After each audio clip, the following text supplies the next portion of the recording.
俄乌战争是俄罗斯开启第3轮资本累积的信号，有人如此总结。还有人说，尽管俄乌战争胜负未定，但对于俄罗斯而言，这已经是一场成功的战争。俄乌战争到底是不是一场成功的战争，还得从那个搞垮苏联的人说起。在大多数人看来，政治是促使俄乌战争爆发的核心因素。倘若乌克兰不执着于加入北约，那么俄罗斯不会忍无可忍。实际上，政治固然重要，但俄乌两国的经济冲突同样尖锐，是战争的导火索之一。以能源问题为例，这是长期以来左右俄乌两国关系的重要因素。在这一问题上，俄罗斯与乌克兰的经济关系呈现出一种极为扭曲的态势。两国之间明明有着相互依存的关系，可偏偏剑拔弩张，如同死敌。俄罗斯是资源大国，而乌克兰的能源却相当有限，因此进口俄罗斯能源成为了乌克兰最好的选择。据统计，乌克兰的天然气自给率不到 20%， 而石油的自给率更是只有 7%。在石油和天然气方面，乌克兰对俄罗斯的依赖尤其严重，想要维持国内经济的正常运转，就必须从俄罗斯进口能源。俄罗斯当然不会放过这么好的机会，于是能源价格杠杆是俄罗斯所依靠的利器。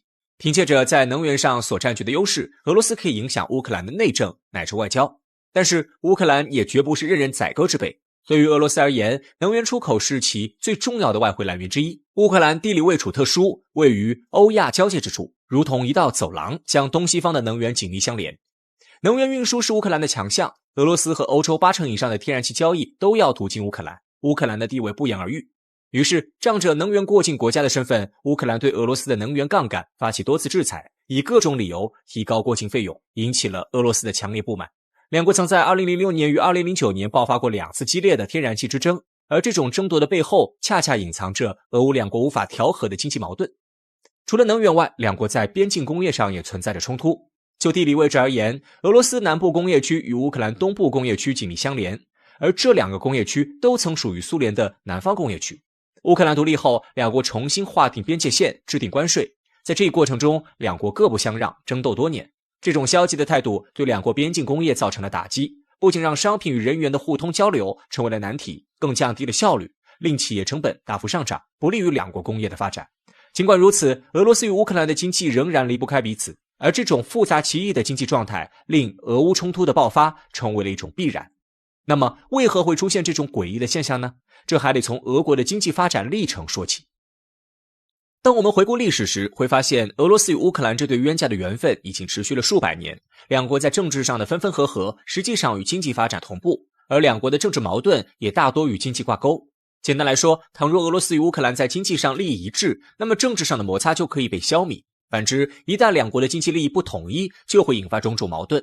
17世纪中叶，俄乌签订佩里亚斯拉夫协定。从那之后，尽管乌克兰也有自己的政府，但实际上只具有象征作用。乌克兰实际处于俄国的管理下。在往后的200年间，俄国迈向现代化，乌克兰紧随其后，两者的步调尤为统一。在俄国政府的推动下，俄国逐渐摆脱贫困，完成了第一次资本的原始积累。在政治上，上层推动农奴制改革，将土地变为商品，大量农奴流入市场，成为自由劳动力，促使资源主义工商业蓬勃发展。与此同时，在19世纪下半叶，俄国大力引进外资，向世界资本市场敞开了大门。无论是运输、冶金、采矿，还是电气、纺织、机械，都在这一时期产生了质的飞跃。在这一时期，乌克兰是俄国不可分割的一部分。在全国统筹的大背景下，乌克兰也逐渐建立了资本主义制度。10月革命后，苏维埃政权建立，权衡再三后，乌克兰决定签订协议，成为苏联的一部分。从那之后，乌克兰成为了苏联工业中一颗璀璨的明珠。二战后，美苏冷战爆发。为了在与美国的竞争中占据优势，苏联全面加速经济发展，尤其重视工业，并在短时间内取得了出色的成就。就工业体系而言，苏联以惊人的速度构建起了部门齐全的工业体系，在各地建立了工业区，而乌克兰也致力于为工业区贡献力量，两者融为一体。而在军工领域，苏联更是让美国惊叹。在勃列日涅夫时期，苏联军事实力达到巅峰，甚至在某些方面超过了美国。身为苏联的一部分，乌克兰自然也与有荣焉。但是伴随着苏联走向衰落，这种亲密的合作关系被打破了。1985年，戈尔巴乔夫上台，彼时苏联经济已经陷入泥潭，金玉其外，败絮其中，势必要推动改革。斯大林模式的确为苏联带来了繁荣，但同时也留下了重重隐患。高度集中的计划经济体制令社会经济严重失衡，阻碍了经济发展，令苏联的社会总产值连年下滑。身处其中的乌克兰自然也受到了影响。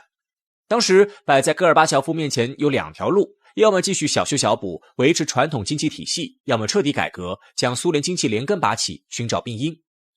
戈尔巴乔夫选择了后者，然而结果尤为惨烈。戈尔巴乔夫有改革的雄心壮志，却没有改革的能力，出现了多项严重失误，将苏联推向了无尽的深渊。在工业上，他提出了加速战略，但将加速重心错误放在了重工业上，造成了经济结构的进一步失衡。在农业上，戈尔巴乔夫没有率先实行农业改革，忽略了市场供应紧张这一关键性问题，导致物价上涨，卢布贬值，国内掀起了抢购粮食与日用品的风潮。屋漏偏逢连夜雨，戈尔巴乔夫的政治改革也在同时间走向崩溃。政治改革的失败让经济改革彻底沦为泡影，失去了东山再起之力。在戈尔巴乔夫改革时期，乌克兰对苏联的不满情绪日益上涨，改革失败令乌克兰民众的日常生活大受影响，苏联摇摇欲坠。在这样的关键时刻，乌克兰做出了与先前完全相反的决定，那便是抛弃苏联。在苏联解体前1年，乌克兰议会便通过了国家主权宣言。1991年8月，乌克兰宣布独立。同年年底，苏联解体，这个曾经辉煌的国家彻底退出了人类历史的舞台。然而，苏联解体后，麻烦仍未结束，苏联留下了一堆烂摊子，亟待解决。俄罗斯继承了苏联的大部分遗产，也面临着与苏联类似的窘境。在分割苏联过往的经济成果时，俄罗斯与乌克兰不可避免地产生了矛盾。尖锐的矛盾揭露了一个残忍的真相：俄乌从曾经精诚合作的伙伴变为了针锋相对的对手。现如今，俄乌各自是独立国家，无论如何努力，两国的经济利益都不可能趋于一致，势必会发生冲突。相同的过往不仅没有加深俄乌两国的理解，反而增强了不死不休的仇恨。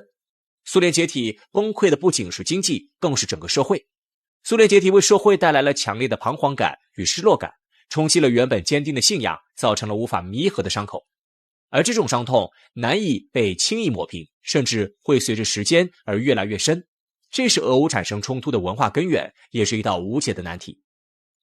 普京上台后，俄罗斯经济虽在一定程度上有所恢复，但仍未摆脱苏联解体的阴霾。苏联经济最大的问题是无法维持连续平稳的增长，而这种诅咒再次发生在俄罗斯身上。过去苏联依靠重工业，而现在俄罗斯经济则主要靠出卖能源。的确，能源是俄罗斯在国际经济舞台上最明显的优势，不仅能赚钱，还能帮助俄罗斯提升政治地位，但是这终究不是长久之计。传统能源终有耗尽的一天，人类也始终没有停下开发新能源的脚步。俄罗斯此举会令自己陷入弹尽粮绝的境地。更要命的是，这意味着时至今日，俄罗斯的经济结构仍是失衡的，根本没能踏出新的一步。而想要解决这些问题，势必要付出惨痛的代价。近年来，俄乌之间围绕经济而发生的重重冲突，便是俄罗斯经济发展受阻的外在表现。倘若俄罗斯足够强大，那么局面便会发生改变，两国僵持许久的关系也将迎来新的转机。因此，有人认为，俄乌战争是俄罗斯重建经济、开启第3轮资本累积的信号。从这种角度上来说，俄乌战争已经是一场成功的战争。在战争的推动下，无论是俄罗斯还是乌克兰，都不得不咬着牙向前，直面隐藏多年的问题。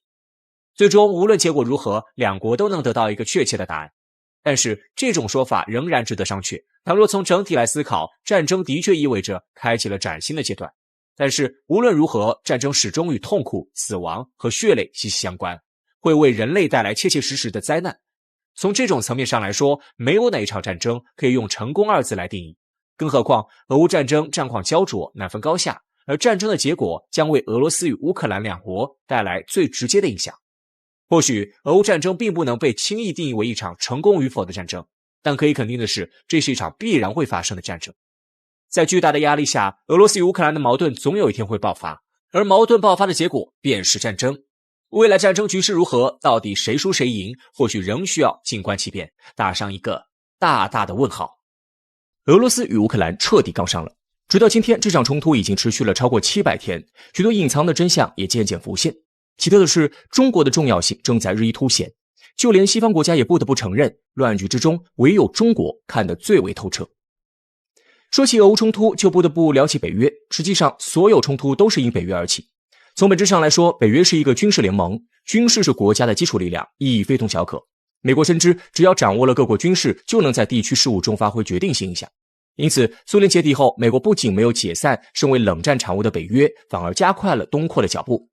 原因很简单，欧洲的东部盘踞着美国的劲敌俄罗斯。